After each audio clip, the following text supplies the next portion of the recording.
Besar kembali, terima kasih kerana terus setia bersama BIS Malaysia TV1. Saudara, industri sawit semakin pesat berkembang dengan penggunaan pelbagai alatan dan pendekatan inovatif berteknologi tinggi, dan MPOB yang dipertanggungjawabkan memajukan industri sawit Malaysia dilihat begitu kompetitif dalam mengkomersialkan teknologi menjana pertumbuhan industri sawit dan peningkatan dalam melonjak pendapatan oleh ekspor komoditi.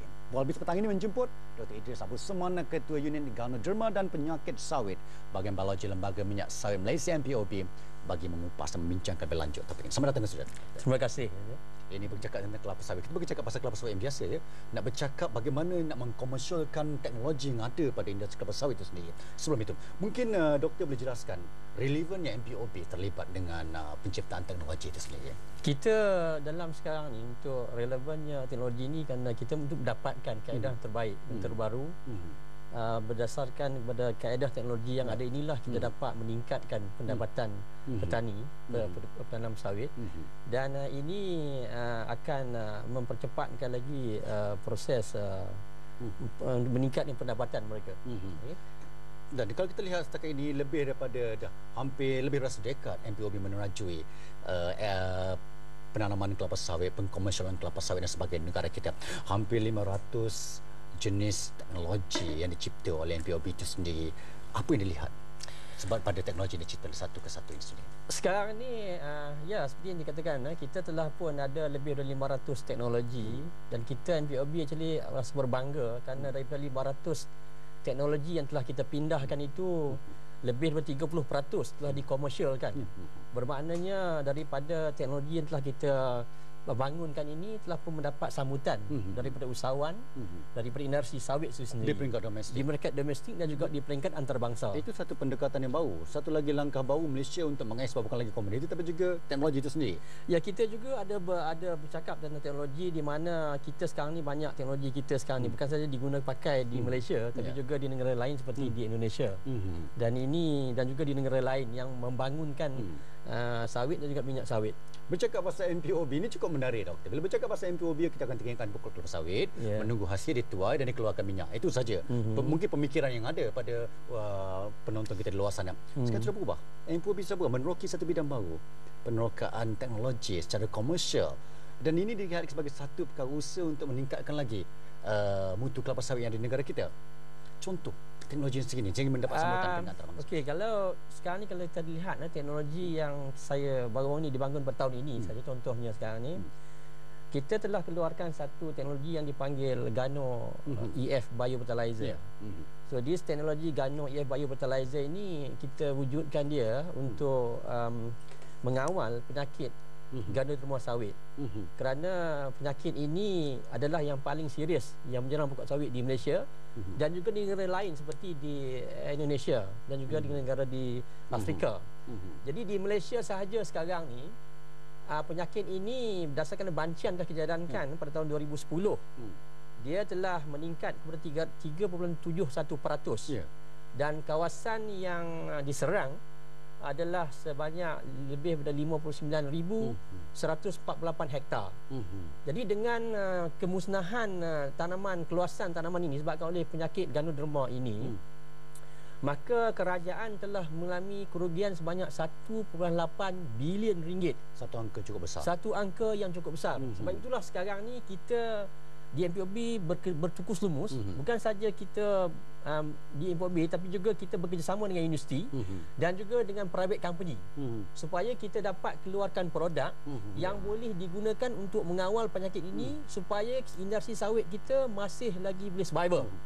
Dan sebab itu sekarang ni kita perlu beri perhatian yang serius kepada dan tidak akan terhenti di sini, ya. Kita tidak akan berhenti di sini selagi kita tidak dapat kaedah yang paling baik yang boleh mengurangkan kerugian yang disebabkan oleh kulat ganoderma ini. Gano EF, satu teknologi penemuan terbaru yang mungkin akan menjadi antara buruan negara-negara luar di sana juga untuk mendapatkan baja ataupun bahan yang dihasilkan ini.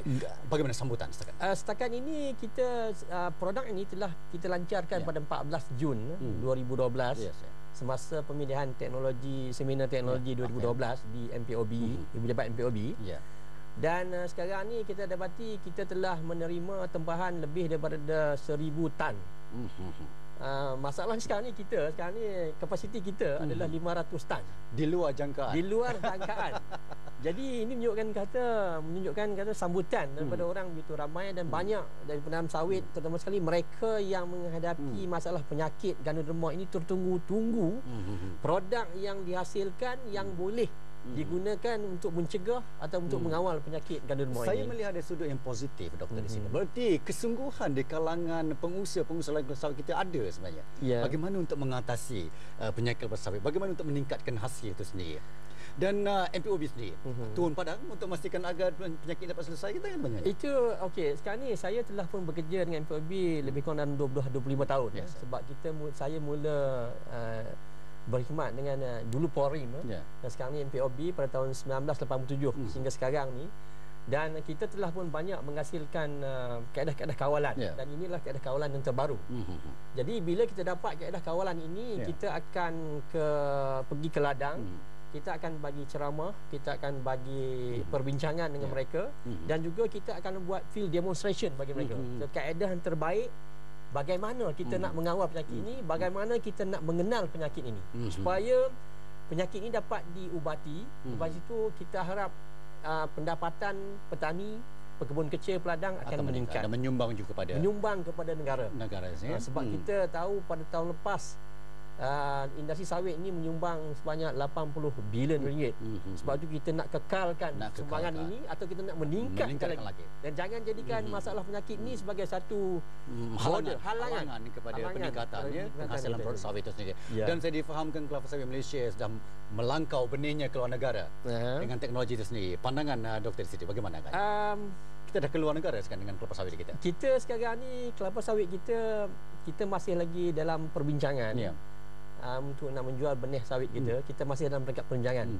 Tetapi banyak kita punya expert kita yang cerdik pandai kita yang bekerja di Malaysia telah pun berpindah ke negara lain, termasuk negara Indonesia. Kerana mungkin Indonesia menawarkan gaji yang lebih tinggi, itu mungkin salah satu faktor.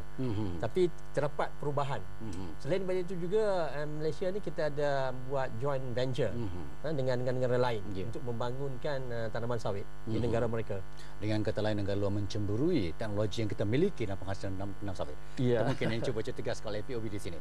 Sebenarnya mencemburi. Jadi kita banyak berbincang dengan mereka mana win-win situation. Kita cuba supaya teknologi kita yang kita bangunkan kita dapat manfaat bukan saja kepada Malaysia tapi juga kepada negara lain. 500 penciptaan teknologi terbaru yang juga mungkin dah dikomersialkan oleh pihak MPOB sendiri, dan 500 ni sepada Gano AF yang kita ada. Gano AF ini sendiri, apa lagi bentuk teknologi yang dikeluarkan oleh MPOB?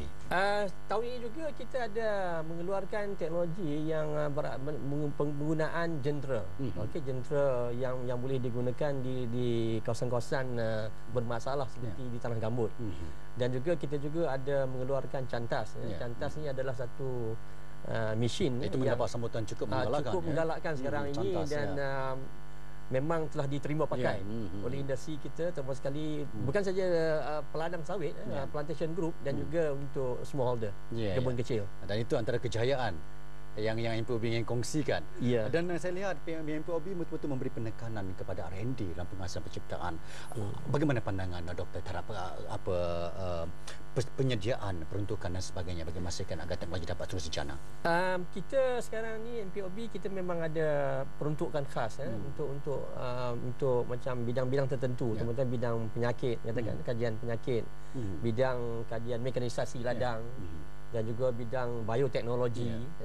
Dan juga bidang menghasilkan benih yang bermutu tinggi. Jadi kita memang ada peruntukan. Selain daripada itu juga kita dapat peruntukan daripada kerajaan untuk menjalankan kajian-kajian kita. Dengan kata lain, andai kata saya sebagai seorang peladang, mungkin saya mempunyai keupayaan untuk maklumkan kepada MPOB kalau saya mengalami masalah di peringkat ladang dan pengurusan dan juga penanaman kelapa sawit itu sendiri, atau bagaimana? Kalau sekiranya seorang petani dia menghadapi masalah, tak kira masalah dari segi dia nak penyakit, perosak dan sebagainya, kita ada pegawai-pegawai tunas yang telah ditempatkan di Semenanjung, di Semenanjung Malaysia, di Sabah dan Sarawak. Kita ada mereka dan mereka boleh dihubungi dan mereka akan datang untuk membantu menyelesaikan masalah itu ataupun mendengar masalah daripada secara langsung daripada petani-petani gitu. Ya, sebab mereka akan mengambil masalah itu dan jika sekiranya mereka tidak dapat menyelesaikannya, maka perkara itu akan dibawa ke ibu pejabat dan orang yang expert ni akan dipanggil untuk menyelesaikan masalah. Berbalik kepada penciptaan hasil Gano EF, Gano EF itu sendiri dan sambutan melebihi, permintaan melebihi daripada pengeluaran yang ada sekarang. Langkah NPOB untuk mengatasi masalah ini. Mungkin sebab sendiri lebih ramai yang mendengar perbualan kita. Actually kita sekarang ni telah pun berbincang dengan syarikat yang mengeluarkan Gano EF Bio Fertilizer ini, All Cosmo Industries dan Berhad, supaya mereka memperbesarkan kilangnya dan juga fasiliti yang dia ada. Maknanya membekalkan bioreaktornya, fermenternya supaya hasil pengeluaran itu ditingkatkan. Terutamanya bisa saya katakan tadi tahun ini hanya 500 tan saja yang boleh dikeluar, tapi pada tahun depan mereka telah pun mencadang supaya 12,000 tan dapat dikeluarkan dan dia on target untuk dapatkan 1,000 tan satu bulan. Ini satu penghasilan cukup mendapat sambutan setakat ini. Dalam masa sebulan saja melebihi daripada target yang sepatutnya. Ada mungkin harapan NPOB terhadap penciptaan teknologi di masa akan datang selepas ini. Saya sebenarnya mengharapkan supaya kita bila teknologi ini dapat diguna pakai oleh industri sawit termasuk plantation group dan juga pengembun kecil, kita mengharapkan supaya kejadian penyakit ganoderma sawit ini dapat dikurangkan. Terutama sekali kalau kita lihat figure sekarang ini yang mana kita kerugian 1.8 bilion ringgit setahun. Jadi kita nak kurangkan kepada 100,000 ringgit katakan kalau kita dapat kurangkan. Dan ini dah tentu akan menambahkan pendapatan bukan saja kepada penanam sawit, syarikat dan juga kepada negara. Itu dia harapan daripada NPOB. Dan doktor ada bersama dengan anda, mungkin ada maklumat atau perbualan perbincangan seluruhnya, hubungi NPOB. Ada di laman web ataupun mungkin ada di Facebook dan sebagainya untuk mendapatkan maklumat lanjut. Terima kasih. Tahniah NPOB atas segala penciptaan terbaru dan tahniah atas penciptaan Gano EF itu sendiri. Terima kasih. Semoga terus kreatif dan menghasilkan penciptaan di masa ke masa untuk membantu para peladang dan bencana ekonomi negara. Saudara, pencapaian idea kreatif dan inovatif sememangnya mampu menjadi pemangkin kepada pertumbuhan ekonomi negara. Tahniah dan selamat menjadi subscriber daripada BIS Malaysia. Dan saudara, setakat ini saja BIS Malaysia untuk petang ini. Jumpa lagi esok yang sama. Salam bahagia dari saya Ghazali dan salam satu Malaysia untuk anda. Jumpa lagi.